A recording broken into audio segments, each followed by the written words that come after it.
Bonjour à tous. Alors pourquoi Kamala Harris ne sera jamais élue présidente des États-Unis à moins d'un retournement terrible de situation ou d'un trucage des votes, ce qui est bien sûr incroyablement possible? Eh bien, il faut savoir qu'aujourd'hui, elle est adoubée par Biden. Elle bénéficie d'ores et déjà du soutien de 2500 délégués.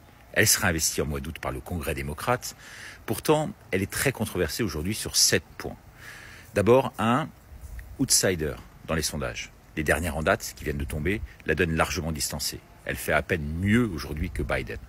Et l'exemple test en la matière, c'est sûrement dans le New Hampshire. Vous savez, les républicains n'ont pas remporté d'élection sur place dans cet État des États-Unis depuis 25 ans. Les derniers sondages, beaucoup plus précis aux États-Unis qu'en France, indiquent que Trump pourrait être en mesure de remporter cette élection avec les 4 voix électorales de cet État. Bien sûr, toute la presse internationale va s'en faire sa nouvelle égérie de Kamala Harris et va la porter, bien sûr, à bout de bras. Mais cela sera-t-il suffisant sans un faux pas de son adversaire direct? Peu probable. La deuxième raison, c'est que Harris n'a pas la bénédiction d'Obama. Elle n'a pas le charisme nécessaire, même si elle est soutenue par l'État profond, qui vient quand même de lui octroyer 81 millions de dons dès les premières 72 heures après le désistement de Biden. 3, les fameux 100 jours. C'est un délai très court aujourd'hui pour retourner l'opinion publique américaine, alors que Trump, on le sait, bénéficie d'un soutien sans précédent depuis son attentat raté et que c'est une bête de campagne. 4, elle a des origines non validées constitutionnellement parlant. On lui reproche en effet qu'elle ne soit pas citoyenne américaine de naissance. Les parents de Kamala Harris sont nés en Jamaïque pour son père, en Inde, dans le sud, pour sa mère. Cela peut constituer, aux yeux de la Constitution américaine, un obstacle à la présidence des États-Unis. 5, des résultats surtout jugés pitoyables. Pitoyables. Elle a été chargée par Biden de contrôler une poussée migratoire très forte à la frontière sud des États-Unis. Eh bien, l'échec est total. L'afflux de candidats à l'entrée explose. Un tel pic migratoire n'a jamais eu lieu ces 20 dernières années aux États-Unis.